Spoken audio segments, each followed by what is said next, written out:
Welcome.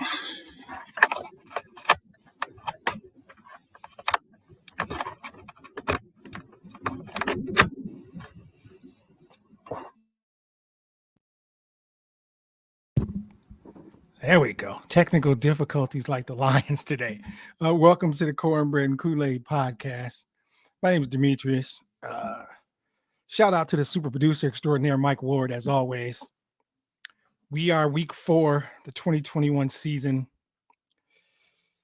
This is tough. Sometimes they're going to be tough. I know that. I accepted that when I made the decision that I wanted to do this thing. So the Lions just completed a 24-14 loss to the Chicago Bears, dropping their record to 0-4. There's a lot here to unpack. One thing I'll say right off the top is I understand, having been a Lions fan as long as I am, sometimes this podcast is going to be a challenge because I'm going to say the same stuff over and over. And that's tricky, right? Wanting my podcast to be interesting, wanting people to want to listen to it and hear what I have to say. But and I hate SOL. Everybody that knows me knows I don't agree with it, like fundamentally as a tool of logic. I don't agree with it. I also hate the idea of it, that it exists, that it's real. So I don't believe that SOL is real. I will not give in to that. I will not. Do I understand why people say it? Of course. I don't agree with it. I don't, because, and it might be me. There's a degree of it that is me thinking that SOL means it happens the same way every time. And what I figured out about 45 minutes ago was SOL might actually just be, and please hit me up on Twitter at Cornbread Pod. I'm going to get over there in a few minutes and do some social media because I didn't do anything last week. And a couple of people let me know that they want to hear posts and whatever. So there's a piece of it that might just be, it's the feeling. Doesn't matter how the Lions accomplish what they accomplish. As a fan, you end up feeling the same way, right? Maybe that's what SOL is. And I just never got it because I always thought it was they always do the same thing. And my contention has always been, no, they don't. They do it differently every time. It's never the same. It's the opposite of the same. It's always, I just got a thumbs up. Maybe I'm right about SOL, what it really is. I still won't give into it. It's not me. This thing is called Cornbread and Kool-Aid for a reason, because as a human being, I'm a natural optimist. As a fan of this team, I'm a ridiculous optimist. Doesn't mean I can't be objective occasionally, and I'll try.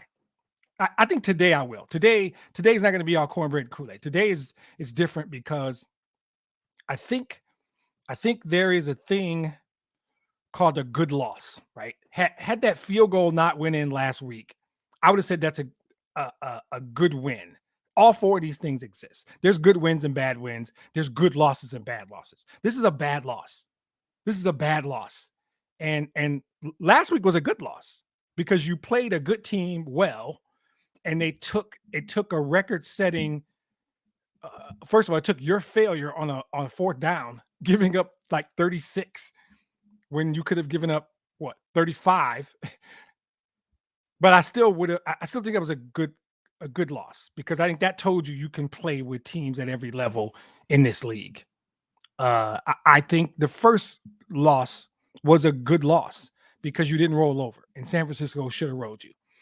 Now, I will grant they probably took out some guys in that, but you didn't give up. You showed heart. The Green Bay loss is always a bad loss because it's Green Bay, and you all know how I feel about Aaron Rodgers. So a Green Bay loss is never a good loss, no matter how they do it. Will not do that. Today was a bad loss. It was a bad loss because I still contend the Bears aren't very good, and they lost their running back, by the way. And you beat yourself. I mentioned many times in the last 2 years on podcasts the difference between losing and getting beat. They're distinctly different. They are very different. They feel different. They look different. They are different. For most of the San Francisco game, they got beat. The better team executed, and when the good team executes, they win. They win no matter who they're playing. That's getting beat. The other team outplays you. The other team executes and performs. And whether you perform or not, they're better than you, so they win the game. That's how that works. That's getting beat. Losing is what, for whatever reason, the Lions have found ways to do that that sometimes boggle the mind. Today wasn't so much that. What today ultimately was is what we're going to have a lot of this year. And that pains me because I want to do a podcast after every game. And I don't want to feel like I feel right now. Because right now I'm some combination of disappointed, pissed off, and confused. And those are all really, really difficult emotions for me to process. I don't process emotions in general very well. Those three individually, I struggle with. All three at the same time is tough.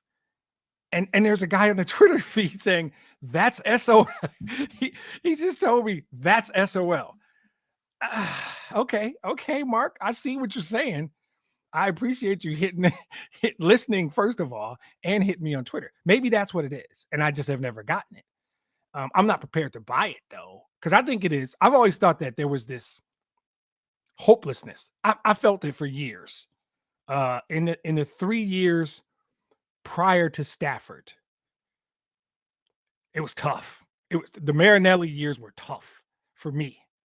I just did not see any hope. How can we get good? When will we? I don't feel that way now. Right now, I think there's a path. I think there's a reasonable path. I think there's a viable path for the Lions to be a sustainably good football team. And so I don't think I can buy SOL. I really still don't think it exists. But if you're one of those guys who thinks it exists, I'm going to go soft today. I really generally like to bash SOL guy until one of my cousins sent it to me last week. And I thought, I can't bash him. I got too much respect for his opinions. But I might not understand it. So like Mark just told me, he told me I just described SOL. So maybe I understand it better than I think. I don't know. But I don't have that hopeless feeling, despite today when, the first 3 possessions get inside the 10-yard line and you walk away with 0 points. That's tough to watch. And as the game goes on, like by the end of the first quarter, you're thinking 14-0 should be tied, possibly leading minimum 14-10. I got no points, right? That's tough because you see what's happening now. You're going to get to the fourth quarter, still be in this game. And man, if we would have had 1 touchdown or 10 points, if we had 10 points from those 3 possessions, which isn't asking a lot, you could have just kicked the field goal on 4th down and maybe you don't fumble a snap or get a strip sack, right? I'm not asking a lot. It's not asking a lot for them to come away with 10 points in those first 3 possessions. If you do that, where's the game in the fourth quarter? What kind of fourth quarter game are we watching? I don't know. But at the end of the first quarter, I don't want to see them roll over. I think they're still in it, right? So if it's the hopelessness, which is what I think SOL is, they're just the Lions and they're going to do what the Lions do. I don't believe that. I truly believe it's different now. And you can laugh at me if you want. You SOL guys can say this guy doesn't get it. I think it's different. I think William Clay Ford Jr. or William Clay Ford Sr. ran the team a certain way. And we all knew what those flaws were. It was probably the things that made him a very nice man. Loyalty, right? Whether it was Wayne Fonts or Matt Millen, it was loyalty. Mrs. Ford, Martha Firestone Ford, she didn't struggle with that. Martha said she loved Jim Caldwell and fired him anyway. I just feel like Sheila Ford Hamp is doing it differently. And I just, you can disagree with me. And you guys booed her last week, which sucked. I think that's horrible. And if you're one of those people in there booing, man, you need to look in the mirror. That was not the time or place for that. And that's not cornbread and Kool-Aid for me. That's just basic decorum. It's a quick Jim Caldwell reference. This is basic decorum, how you conduct yourself in public. How would you act if your mom was sitting next to you? That was bad. And you can get on Twitter and tell me, oh, she deserved. No, she doesn't. If you're mad at her dad from something 15 years ago, you're weak. If you're just going to heap all of the failures over decades of a football team that she's been running for a year on her, you're weak. You're weak. You should be able to look at what she's done and judge her based on that. And when I judge her on the hire of Brad Holmes, A+ in my mind to date. I look at her on the process that they use to come up with the coach, which I love the process. It was different than her mom's and different than her dad's. I love the process they use.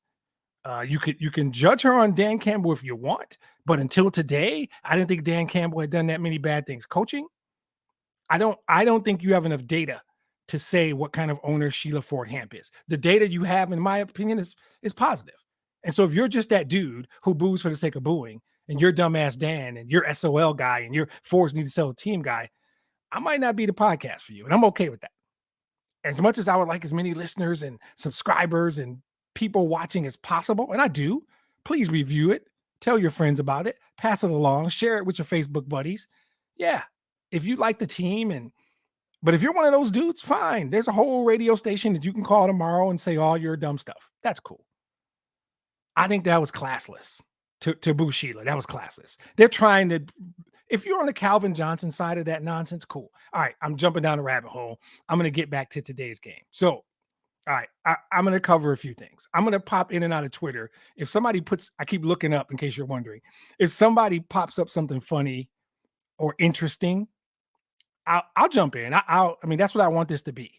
I want reasonable fans who have things to say to do it. And if I can really get this down one day, this will be a cool interactive podcast where you can come on and say, hey, you're dead wrong about Jared Goff.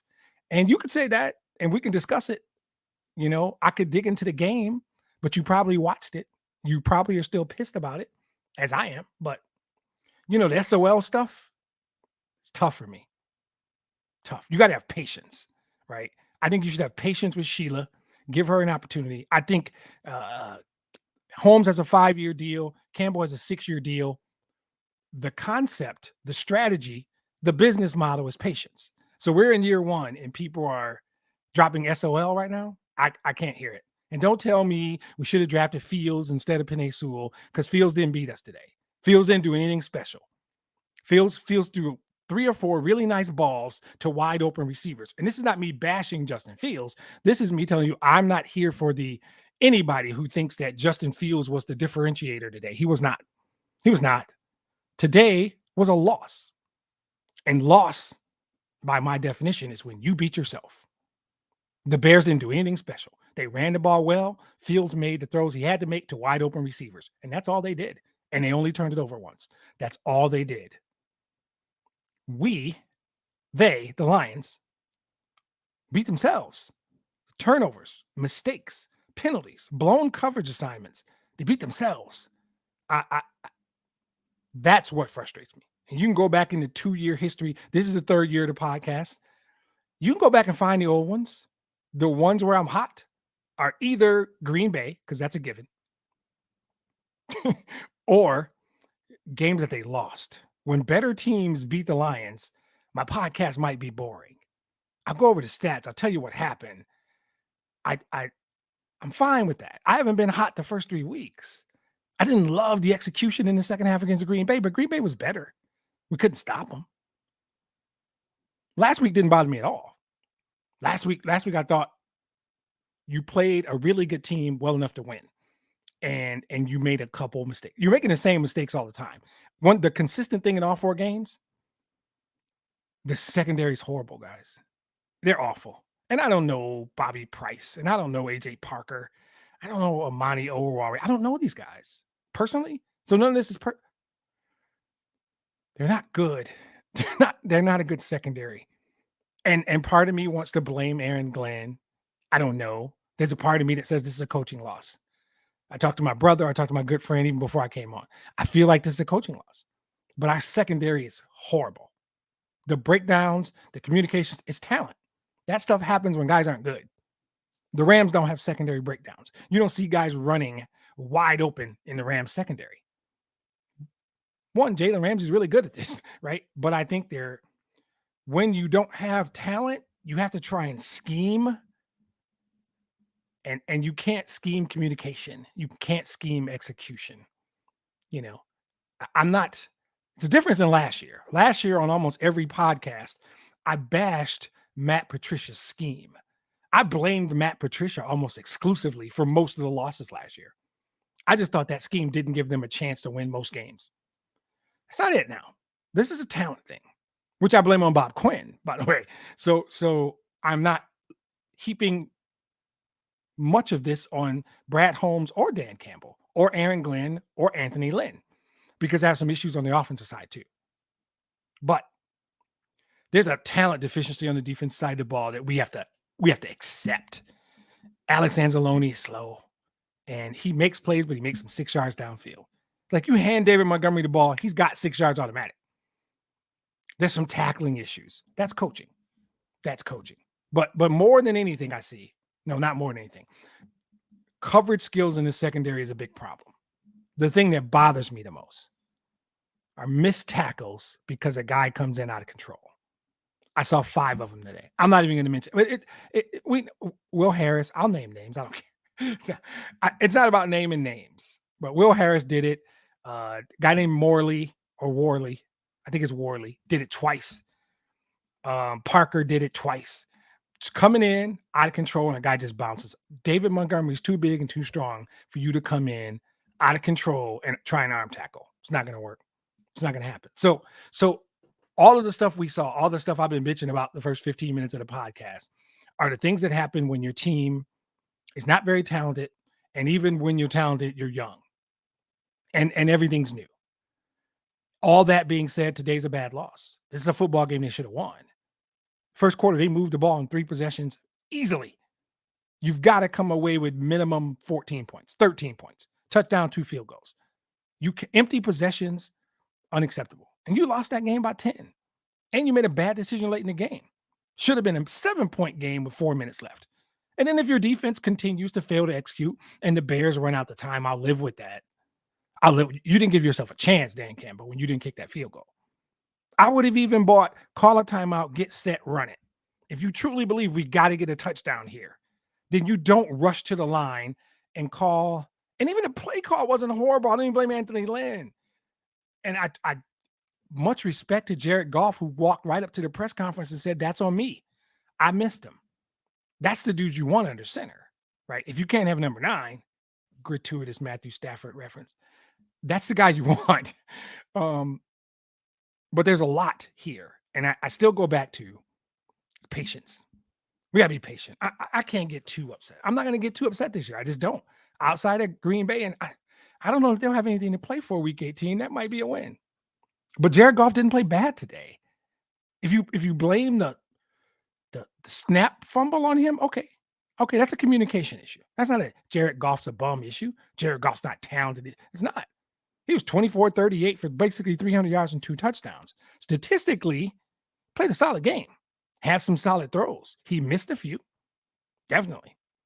And the game is different for Jared Goff than it was for Matthew Stafford. He is not going to try some things that Stafford used to try. Therefore, he's not going to do some things that Stafford used to do. So to me, when you make 5 trips inside their 15-yard line and you come away with 7 points, that's your story of the game. That's the game. That's not even a story. That is the game. 5 possessions inside their 15, you scored 7 points. That's your ball game. I could stop now, but that would be a short podcast. You had opportunities where Dan Campbell's got to get this aggressive kneecap thing out of his system. Sometimes just take the 3 points. In the first quarter, down 7-0, you take those 3. Maybe they were down, second time they were down 14-0. So maybe that was the one they went for it. I think 7-0 was the fumble, 14-0 was the turnover on downs. Just take that field goal. Okay, 14-3. You get those points. How big a deal would those points have been on that last drive, right? Story of the game is empty possessions inside the opponent's 15. Those empty possessions can't happen. And like I said, I don't know if it was Ragnow or Jared Goff's fault, right? I know that the defense gave up a ton of chunk plays. Huge chunk plays on defense are a staple. They're a given. You can go into next week's game at Minnesota and jot down 4 receiving plays over 25 yards. They're automatic. They're going to happen. Don't even get upset about it. When you see it, and the guy will be wide open. Might be the tight end, likely Justin Jefferson or Adam Thielen. That's going to happen because this defense has to play a style because of the lack of talent that if everyone isn't on the same page, somebody's wide open. Right? We saw a play where 27, who is 27? Is that Parker? 27, passed that guy off to Will Harris at safety, except Will Harris was playing center field. He wasn't over the top. Guy's wide open. That's going to happen. These guys haven't played together long enough, don't communicate well. It's tough. It's tough. But even with that said, 4 minutes left. If you kick a field goal, you're down a touchdown and you still have a shot to win the game. So they have yet to play a complete game. And that's still the thing. That's still a big thing for me. They have yet to play a complete game on either side of the ball, quite honestly. But today is the first day I'll talk about coaching. I think in the previous 3 podcasts, I probably didn't mention coaching. Not in a negative light anyway, because I didn't think there was. And I think today was a difference, right? I think there were play calls in the red zone that were chiefly between the tackles. And the Bears are big and stout on the defensive line. So I didn't understand the first and second down dive plays. Although Jamal Williams was running the ball well, I am a fan of, if a team is pursuing well, if a team is getting pressure, if a team's getting penetration, you have to misdirection. I thought later in the game, they used the wide receiver screen quite effectively. That would have been a good play to call down there in the red zone. I don't know why. I don't feel like TJ Hawkinson was used effectively. He's still a mismatch against most linebackers in this league. I split him out wide and throw a fade route. I'm not trying to call the plays or question Anthony Lynn. Actually, that's exactly what I'm doing, isn't it? Yeah, that's what I'm doing. I question the play calling in the red zone. And I'm sure they'll go back and they'll look at the film, and Anthony Lynn will probably be the first guy to admit that. I think that the aggressive kneecap mentality probably causes them to call smash mouth type plays when it's okay to spread out. It's okay for trickery. I think the smash mouth kneecap mentality causes Dan Campbell to go for it on 4th down more than we're used to seeing. I'm not honestly saying I have a problem with that or disagree with that. I think that is often a reflection of him. I'm going to say something ridiculous, but when you're playing Madden, right? If you're a Madden guy, you can get that emotion. I can get this. It's 4th and 2. I can get this. And you don't take the minute to stop and go, time, score, momentum. I got to think about all this. And I think the ones in the first half are easier to fall victim to because it's in the first, second quarter. You feel like no matter what happens, there's time to recover. I can't say I honestly disagree with that. 4 minutes left, down 10, you kick the field goal. Is that a conservative? Yeah, sure. That's a conservative mentality, but you're 0-3. This is a winnable football game. This is a division game on the road that you can win if everybody does the right thing. And I think that the play calling in the red zone let the team down today, particularly those early possessions. On the defensive side of the ball, I got to be honest, this is where the confusion comes in. The disappointment was in play calling in the red zone. Pissed off is the totality of it, right? Disappointment is play calling in the red zone. Confusion is on the defense side of the ball. Now, my feeling is, and I don't know enough to validate this, they just don't have the talent to play certain types of defenses, certain aggressive man coverages. So they have to play these zones that have these gaping holes all over the field. And so last Wednesday, the Bears offensive coordinator knows this. And they sit down and they develop their game plan and they look at the film and they know where those holes are and they exploit it. I will tell you right now, Minnesota will have somewhere between 4 and 6 chunk plays. Chunk play is over 20, maybe over 25. Minnesota will have a handful of plays over 25 yards in their passing game specifically next week because of the play calling that they have to do. Now, I have to, again, I'm preaching patience to myself. You know, we have an opportunity to add talent to this football team in the offseason, and then even more the following offseason. This team is young. This team is young. They're one of the younger teams in the league. This is going to get better. But the way it looks now is painful to watch. So the secondary is really bad. I mean, I know we all know this, but there were some things today. And back to the offense, I don't think Swift was involved enough. I don't think Hawkinson was involved enough. And I don't know how Goff completes 24 passes for 299 yards without, from a perception standpoint, Swift and Hawkinson being more involved. That's tough for me to understand. So there's coaching to blame here, and ultimately the head coach. He'll probably take accountability for it. He tends to do that, but there are times when it's okay just to take it. It's there, take it. It's fine. The reason they can't put together a complete game also confuses me. I don't know why that team we saw in the fourth quarter can't be the team we see all game offensively, particularly when we all know there are defensive talent gaps. The defense is not talented. They're young. Some of them are young and can project to be good.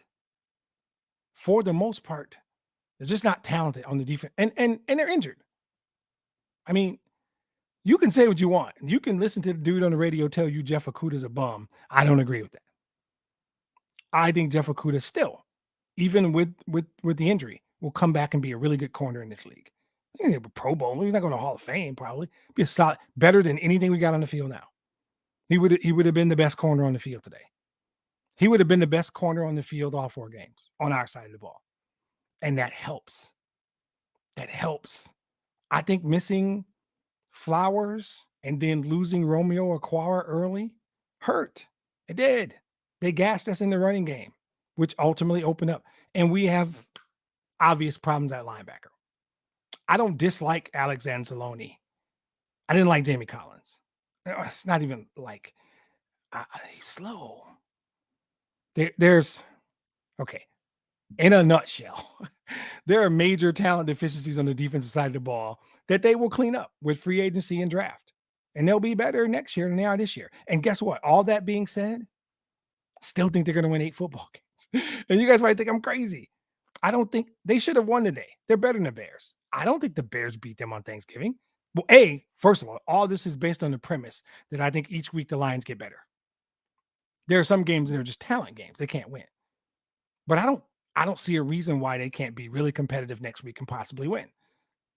I don't see why they can't get, because I don't think Minnesota's good. Minnesota lost today 14-7. I don't see why they can't win both Minnesota games. I don't think Minnesota's that good. And I might look like a fool, but you know what this podcast is called. So nobody should be surprised that I still think they can win 8 football games. Because I think they beat the Bears on Thanksgiving. I think they can sweep the Vikings. Or at least split with the Vikings and steal one of these games I don't think they can win, like they almost did last week. And that's why last week hurt so much. Because if you would have gotten last week's, this wouldn't be as painful. Not that we care how many games they win. It's a representation of where they are. It's going to be tough. Number 9's coming to town. Oh, no, we're going there? Yeah, we're going out there, and he's gonna slice us up. And that won't bother me. They have a really good football team. They're going to slice us up. But if you beat the Bears on Thanksgiving and you win both Minnesota games, which I grant, I have no evidence to believe they can win in Minnesota next week. That's cornbread and Kool-Aid. I'll admit it. But let's say they get both of those. Are you telling me there's no way we can beat Cincinnati, Philadelphia, Atlanta, even Denver? Denver's 3 wins are against the Jets, the Giants, and the Jaguars. Denver's not that great. There's no chance we can win those games. That's 7 games I think we can win.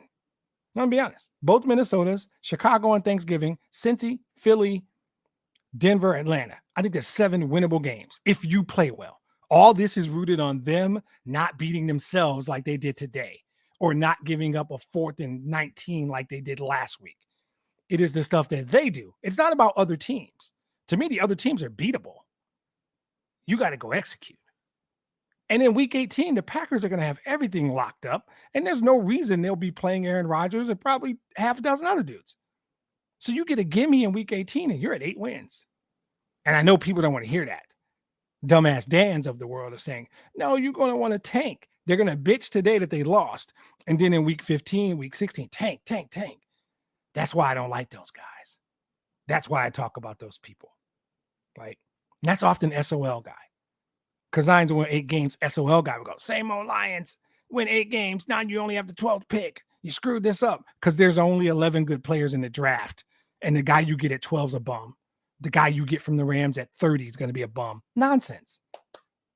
They talk nonsense, and that's why I don't like them. Not only is the guy you would possibly get at 12 or 14 a good player, the guy you get at 30 is a good player. The guy you get in the second round is a good player. And if you're really good, which I think Brad Holmes is, guy you get in the third round is a good player. And if you add a player or 2 in free agency and 4 in the draft, guess what? You clean up some stuff. You all of a sudden got speed at linebacker. You got depth at corner. You got another offensive lineman. Maybe you got a superstar wide receiver. Who knows? If you can comfortably add 5 contributors next offseason and then another 5 the one after that, and I'm not even being greedy. I'm saying 2 ones and a 2 plus 2 free agents or a good third round pick and 1 free agent. It is not unreasonable to think they can add 10 really good players to the roster, half the starting lineup in the next 2 off seasons. That's why you should be patient. That's why you shouldn't freak out. That's why none of this really bothers me, right? I don't think Minnesota's that good, but the Bears aren't that good and we lost. It is the thing about all 4 games consistently is the defensive secondary is horrible and the Lions beat themselves. They have yet to play a complete football game. And it makes the podcast hard because I want to come on here and talk about them with confidence. I know who they are. I know what they are. And people talk to me and I say it like, I don't know. We've not seen them play a complete game. There are times that Jared Goff looks really good, and I think we don't have a quarterback problem. Today, I don't blame him for the snap. That's a communication thing. It almost never happens. Almost never happens. Don't blame him for that. The fumble, that's not him. Lyman got beat, strip sack. That's on, might have been Sewell. Quite frankly, it might have been Penei Sewell. That happens. I don't blame him for those. I blame him for 3 misses that I saw him make. I thought, well, I, of course, thought Stafford would have made that throw, but that's not fair. Jared Goff's not a bad quarterback. And if you look at any of these losses and say that's on Goff, possibly Green Bay, because that fumble snap really turned the game. And then he threw a bad interception. Last week, he played well enough for them to win. This week, he played well enough for them to win, but for, again, a defense that, particularly on the first 2 Bears drives, gave it up. Bears did whatever they wanted.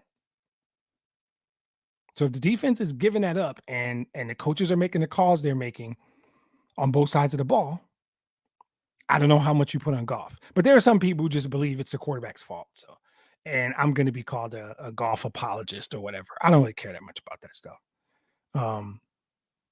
Where we are with this team knows they're 0-4. This is who they are. I'm not sugarcoating anything. I'm not going to say and go, they're better. No, they're not. They're exactly, quoting the late Dennis Green, exactly who we thought they were. I contend there's still 8 winnable games on the schedule if we care about that. Now, if they end up going 4-13, guess who's not going to be upset? This guy. Not at all. Not at all. If I don't see the development, if I don't see Swift and Hawkinson being used more, I don't see Penei Sewell get better. If I don't see St. Brown and Quintez Cephas get better, Tracy Walker and Will Harris have to get better. Aleem McNeil and Anzarike, these guys have to get better. I want to see Julian Okwara get better. That's what I want to see. So if at the end of this season, I can say, I just named like 7 guys. Hawkinson's already a Pro Bowler. That's fine. Swift should be utilized in a way. And Jamal Williams is good. So I like what they're doing. More in the passing game for Swift. But if at the end of this year, I will say, I think Anzarike is better. I think Aleem McNeil has potential. I love what they have in Julian Okwara. These guys can be contributors down the road. They can be contributors. I don't expect to see Melanfamu or Okuda get better. And that's tough. That sucks. This is a valuable year that it could have been for both of those guys.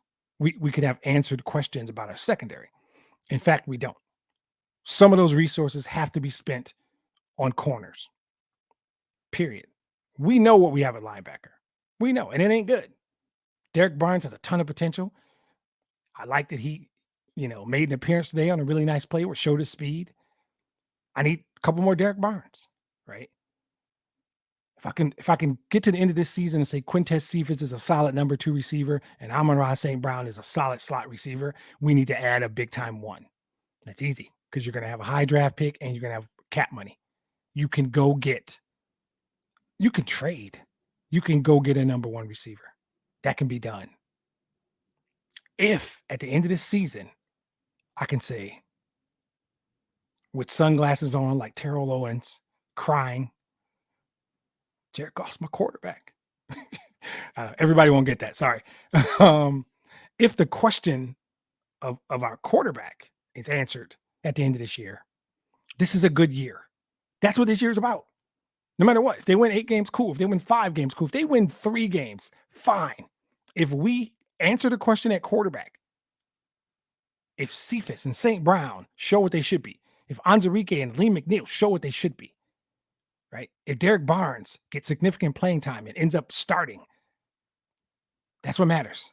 Swift stay healthy. And we got the same 1-2 punch coming back.